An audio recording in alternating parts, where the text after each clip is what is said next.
Hello and welcome to our weekly podcast. I think we should call it the ACF Equity Research video podcast thing because Christopher, the managing director, is always here and he puts up with so much of my ranting and raving that he does actually deserve to be have his name changed. But Christopher, how are you this week? I'm very good, Zach, and I'm looking forward to possibly having to parry another rant for the listeners. Well, no, But I do feel it's always an entertaining ride, and we often go off track, which I don't have any problem with.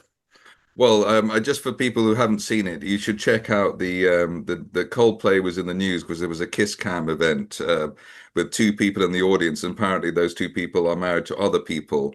One of them is the CEO of a tech company, and the other one is his HR head of HR, who's obviously she's obviously going above and beyond HR, what HR normally is. But apparently, before she joined the company, in this, they always have that sort of gushing thing when you join a company. That sort of, Christopher Nicholson brings so much experience, 35 years experience to the the ACF Equity Research field. But anyway, so the thing with the lady's description was that she would be a perfect fit for Astronomer and all its employees or something like that. Sometimes you'd be very careful with these gushing type of descriptions because It sounds very unfortunate. well, no, it's just no. But the thing is, it's amazing that because Chris Martin sort of said, "Oh, those people, they're either really in love or they're having an affair," because they had that sort of rabbit in the headlights look. So it's one of those. So they look very loved up, but then it didn't. It's not the same as when you're married or you're in a good I don't know. You know what I'm saying. Anyway, let's get on with the financial stuff because obviously that is much more interesting than this. My first question to get things started after the Coldplay thing is that lots of these Bitcoin Treasury strategy companies got going beginning of June, late May, something like that. At that time, Bitcoin was around, let's say it was around 100,000. It's now 120,000. And doesn't seem to have been that 20%, there hasn't been the rebound that you would have expected like that because they are geared plays on Bitcoin, these Bitcoin treasury companies. And why hasn't there been that sort of second wave, maybe even taking share prices back up to higher than they were back in June or at the end of May? It's a good question. And we were just looking, there was a US one last night. They popped about 100, I can't remember, let's say 150% on the announcement of having done a successful raise to open a Bitcoin treasury within the company. And the company initially has nothing to do with Bitcoin. So it's turning out to be a fairly good ruse, but I would suggest that there is a huge amount in the price for all of the companies. And there's an expectation that Bitcoin will continue to rise. There's an expectation that crypto will become the way in which everything is paid for. There's probably an expectation that central banks will issue their own cryptocurrencies. I mean, that's more about control rather than speculation. So I would suggest that there's quite a decent uptick in the price. And that some of that needs to crystallize. And I think that can be one legitimate explanation. The other explanation could be that actually investors are seeing an awful lot, large number, relatively large number of companies who don't appear to have anything to do with fintech and crypto trading get into opening cryptocurrency treasury operations and maybe sitting there thinking, let's just have a look at this. This is clearly a trend with a lot of companies that perhaps aren't expert in the area.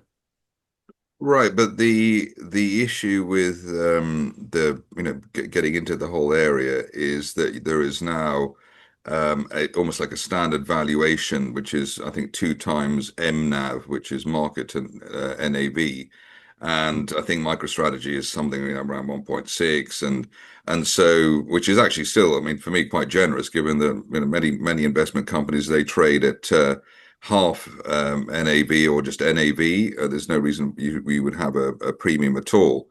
So you've still got companies on, which joined the bandwagon early, which are on like 10, 20 times MNAV.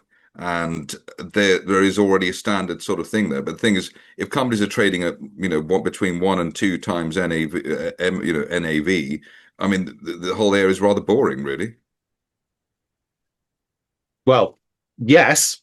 On the other hand, making the move still, how long this will last, I mean, is yes, I suppose. But still, if you announce a crypto treasury strategy, especially if you are able to deliver a raise on the back of it, this is still giving you a very nice uptick. How long that trend will last, I don't know. It feels a bit like the SPAC trend, and it'll cut when it comes to a halt. It will come to a shuddering halt. But whilst it allows companies to re-rate, it's going to remain a popular option. Going back to your question of why haven't we seen a 20% uptick in line with Bitcoin itself, I would still say, Zach, that I think a lot of the value is already in the price of the companies that have done this. And so we're waiting for crystallization points like a rise in Bitcoin. And ratios obviously fluctuate. Just because P's 100 for tech stocks in the US doesn't mean to say it will always be 100. And how much does the companies buying Bitcoin to fulfill their Bitcoin treasury strategy actually make Bitcoin go up? Because some quite chunky buying. We bought 100,000 Bitcoin, 500 Bitcoin, whatever it is. That's more than your average bloke in the street's going to be buying. So I mean, it looked to me, even when it was 106, 107 on Bitcoin, that you've got all these companies buying that's going to make the price go up. So it's actually a perpetual money making machine, or money, it's sort of manipulating the market in a way. And on that basis, the more people come to the party, at least in terms of Bitcoin, it makes Bitcoin a one-way bet. If not necessarily the companies that are doing the strategy on it. Yes, and especially given that Bitcoin has it's got there are a limited number of Bitcoins available. So if you have chunky demand, or even the perception of chunky demand for Bitcoin, it is going to be a self-confirming strategy. I don't know if it's a manipulation. I think it's a very simple supply and demand curve. Well, sorry, it's not simple, Zach, obviously, but it is a simple principle, that you're trying to reach an equilibrium price. And the way markets work, they're obviously looking forward rather than there will be attempts to anticipate, well, where is the demand, and what is the equilibrium price? So price moves up. I think the other thing, though, that it does, you raise a really interesting point here, is it makes other credible but perhaps less high profile cryptocurrencies, it gives them a more positive future. So there is room for more than just Bitcoin, is perhaps what this trend will do. So that I don't know all the Bitcoins off by heart, but let's say Ethereum or something like that, that you pick them, or it may mean that tokens become a perfectly acceptable way of issuing some kind of treasury function. I mean, tokens have been around a long time now, but at least a decade, I'd say. But whether or not they are really accepted en masse or understood en masse yet, is a different question. Well, the other thing is, I suppose, if you create your own tokens, why do you need to be on the stock market? That's just basically tokens are a modern version of stocks or shares, and so You still want that's liquidity. yeah. Well, You that's still yeah. want to drive the value of the token up. So Well, that would be the reason well, for if you're having on a, both. if you're on AIM or Aquis, good luck is I think the normal thing. It'd be better just to walk down the street with a placard on your back saying ZAK token or ACF token, and you probably have a better result. And Well, and I no mean, and no exchange fees either. I mean, it's and no lawyers, and well, maybe less lawyers and less accountants and less regulators and everything else. But that's probably a question for another day. I wanted to, because we've done what, two or three of these. that just coming back to that very quickly, I saw a piece. Others may have seen it as well, and I think it's worth digging into, because really it's talking about economic dead space, the cost of regulation on smaller companies, whether they're public or private, is in the UK, certainly that burden is rising, and I'm sure everyone feels that who's running a smaller company. But I saw somebody estimating that they thought it was 20% of their revenues, let alone their profits, were now devoted to regulation they considered to be idiotic, as opposed to regulation they considered sensible. Oh yeah, well no, So I can go even further than that. You know, you've got a small company needs, if it's on the stock market, needs an audit that can be up to 40 grand a year, if and then obviously the normal accountant, the lawyers, the regulators, and then all of a sudden every other day you get something. You need to fill in your ERS regulation thing. You need to send 50 quid for your TPT thing, and we need to check what you did on the 3rd of January 2021 at 8 o'clock in the evening, because we haven't got that. You have all this rubbish, right? There's absolutely, and then the worst thing about all this regulation is you put out an RNS, or you put out your accounts or whatever it is, and nobody believes a word of what is written. So what's the point? What is the point of? I mean, I wouldn't mind all that. I wouldn't mind, that's fine. But the issue here is nobody believes a word that you say, even though it's gone through, the regulator, the lawyers, the accountants, a lie detector, this, or that. I mean, literally, it's had everything on it, and nobody believes a word.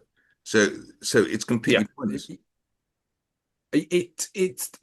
yes. I mean, it's a challenge because I like that you investors say look at yes, anything. yes in a well, it's yes. If that's the thing, it is literally yes without any, without any Sir Humphrey Appleby, hesitation. It is just nobody believes a word of what's written, because you're a small company. If you're a BP, we will expect to achieve $20 billion over the next three-quarter. Yeah, well, then the people might believe you, even though that's probably a lie too, or that is a lie. But with small companies, nobody believes a word, and there is no. I don't see there's any added protection, any benefit, or apart from any benefit at all of having all those layers of, anything other than caveat emptor is superfluous for most small companies. Well, you're making the case for research in this argument. If you're saying that what the companies put out, I mean, there is an element of truth. I feel for the companies because the amount of time required to make it credible, plus the fact that it is harder for a smaller company to say what the future is going to look like because it just has less control. And also, the company management are supposed to be spending their time actually running the company as opposed to spending their time doing masses of IR. So, Filling in you know, forms, or getting this checked and that checked and everything else. Red tape, yeah, red tape management is yes, the main thing. yeah. And I suppose you've gone on to research, and I think the point from if I was going to be horrible, I would say, well, nobody believes what my company puts out in an RNS, or most companies. Let's widen the net. What do you think that they have any greater belief in what you as ACF Equity Research would say? And why would they believe you more? Well, okay, so it's two good questions there. One, yes, because we know we move the price and we move volumes. So we've been doing it a long time. One doesn't always achieve that, of course, but there are enough examples for us to be pretty confident that the research does push the price and it does push the volumes. But I think there are two key things. You've got to be balanced. You cannot shy away from the risk section and being clear about where the risks lie. We nowadays tend to put in what's the mitigation, so that if somebody's reading the research or considering the company, they can say, yes, okay, there's a risk. So what am I looking out for to know whether or not that risk is likely to crystallize? So by providing mitigation, you can say, well, look, if the company does this risk could be largely mitigated, but if it doesn't do it, then the risk remains in place. So there are things like that. Balanced, trying to do valuations on showing what full dilution might look like in your view as a research house. I think it's cultural as much as anything. You can't do things like take stock for payment as not as a research house anyway. I think it's fine. Corporate finance has always taken stock as part payment, and they're doing a different job. So there is a place for that, but I don't think it's the place for research to do that. So yeah, attitude, being thorough, being aware that your questions may actually upset the management team. Otherwise, and if they don't upset the management team a little bit, you're probably not doing your job. So there are things like that. All right, just we were talking, or we're going to talk about one of the stocks that you've been on, which is Mast Energy. Maybe you can just tell us why you like it, or what's happened there, or what's of note on that one.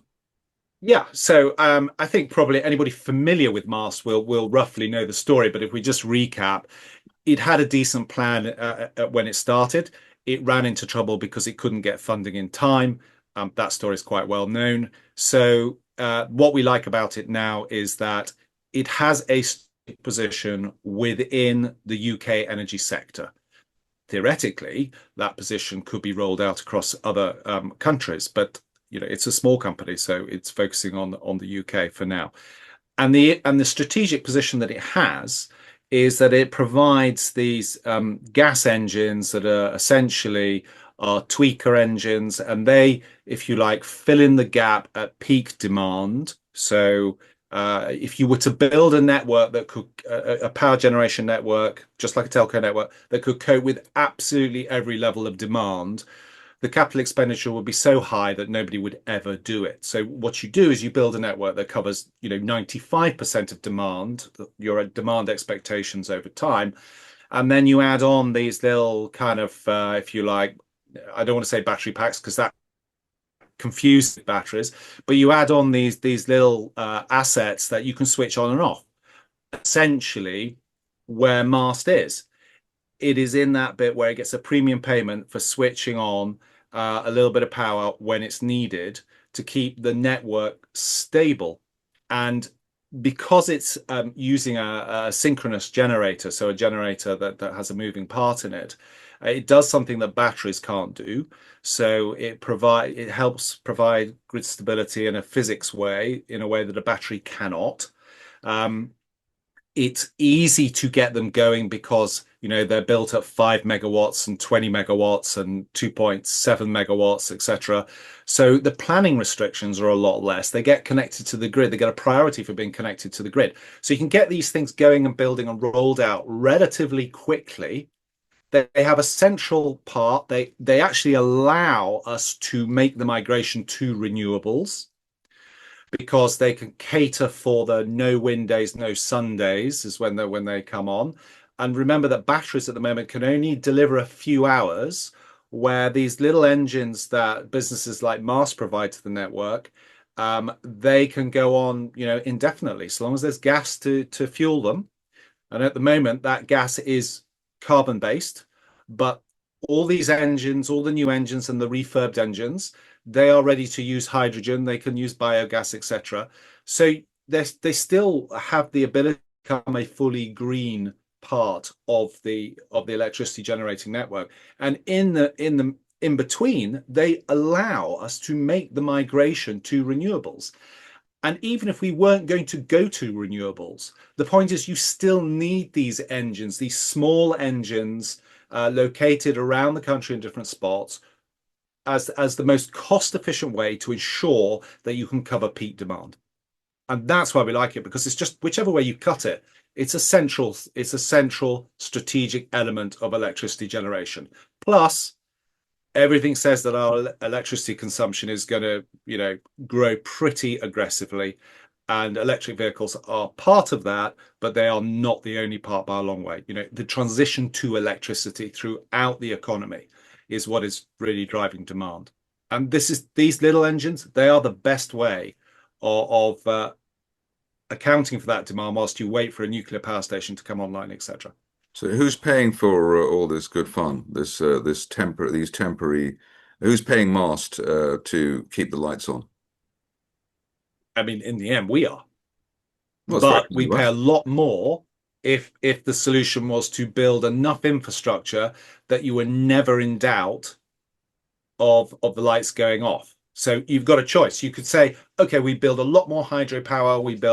We bring back some carbon-based giant power stations online, and whilst we wait for our new nuclear fleet to come online.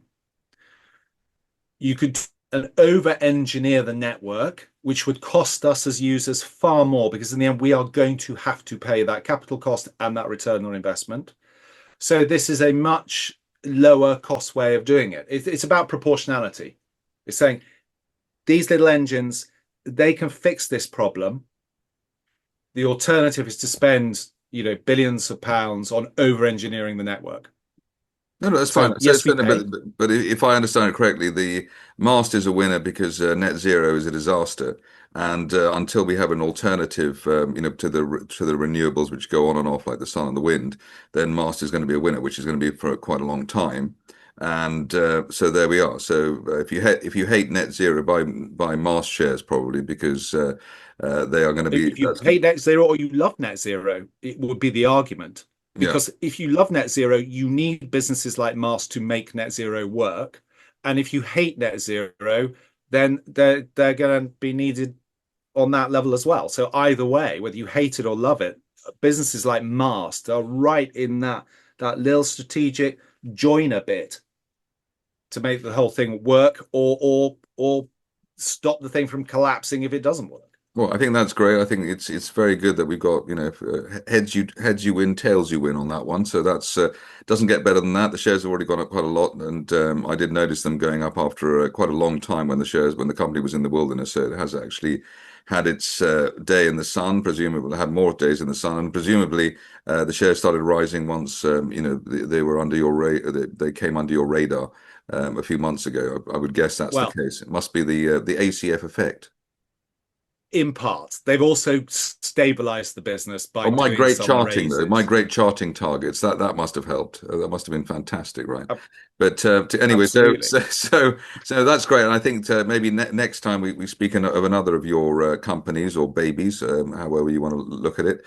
Just want to finish off with the three humdinger bits of news, which are not really stock market stuff, but just a quick sort of yes, no, oh dear, oh fantastic. One is 16-year-olds to 16 to 18-year-olds, or 16 and 17-year-olds getting the vote. Was that a thumbs up Please or a no. thumbs down? What? Please no. No, but they're mostly Labour voters, so isn't that a good thing to do for a Labour government? Okay, yes, if we're going back to your manipulation of the voting populace moment, Gerrymandering. There's nothing. then yes. It's the new rock and roll. But I mean, really, does anybody seriously want 16-year-olds making I think voting they should just for? make it. I think they should make it everyone. I think they should start as soon as you're born. I mean, as soon as I was born, I was a conservative, so I could have started voting from 1966. Would have been fantastic. Well, I would have missed the March. I think it was the March or April election then, but from 1970, I would have been in there voting conservative. It would have been absolutely fantastic. I knew. I I knew. I was there. Heath. I don't know what to say, Zach. For once, I'm Yeah, right. speechless. So that's one thing. I think the other thing was something about Starmer the Brexit betrayal. I mean, we know, I mean, there's no betrayal because we know exactly where he stands. yeah, I mean, what do you say? If you feel Brexit was badly executed, and if you feel that Brexit is a zero-sum game where you have no regulatory oversight from Europe and you have no financial commitment to Europe, then you can say that Starmer betrayed Brexit. I mean, he always said he was going to try and make a better deal. If you're taking the view that Brexit was badly executed, okay, then we need to do something. So, you know, he's making that he's going the way he always said he'd go, but he's still trying to do. I mean, I'm not pro Starmer. Please don't misunderstand me. But what he's trying to do is at least some trade deal with Europe, and they were always going to have to punish us.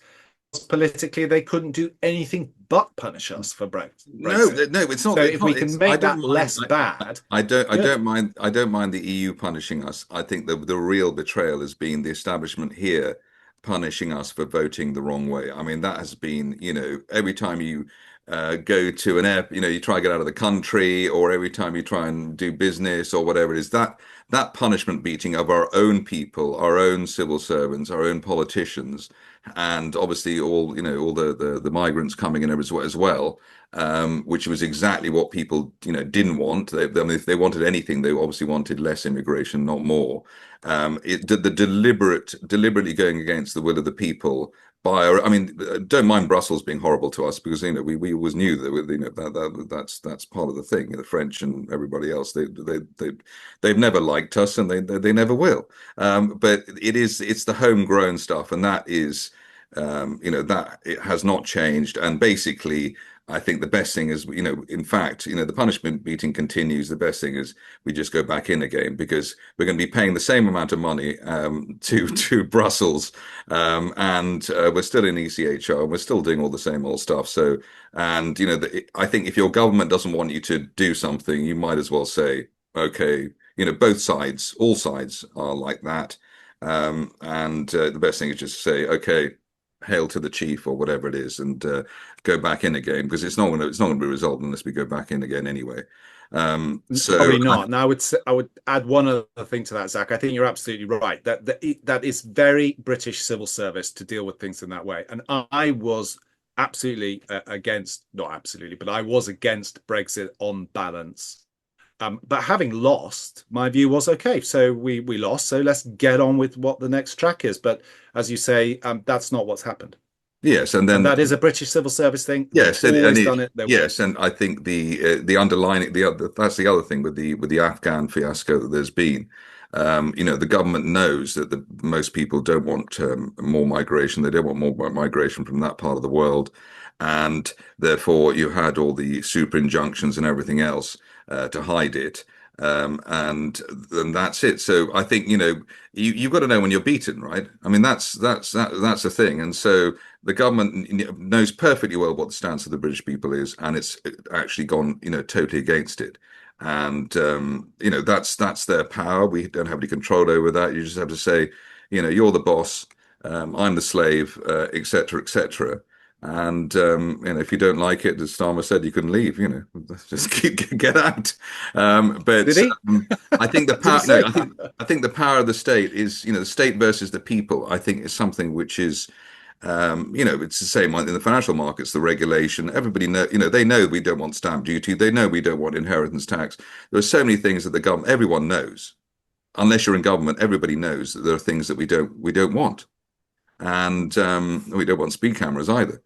So I would agree with that. Yeah. So poor Emma Watson going 38 in a 30-mile-an-hour zone. It's a crime to do something that might lead to a crime is wrong.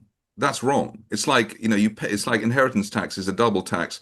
That you can't have double crimes, or a crime where you do something, and if you're punished, because if it had gone wrong, it's like hate speech as well.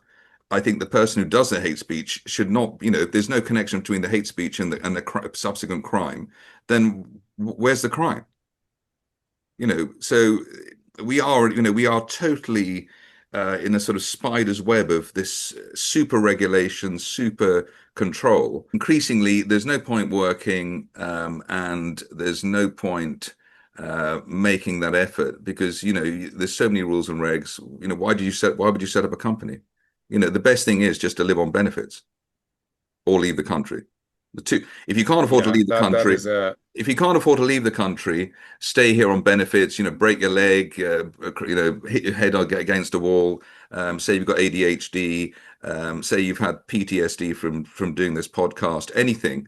It's one of those. It's like that, isn't it? Like that. I do have PTSD from doing this podcast. All right. Well, on that note, I will, in case any compensation claim comes out, thank you to Christopher Nicholson, Managing Director at ACF Equity Research, and thank you for your patience and understanding. Zak, thank you much for the invite. Enjoyable as ever. Cheers.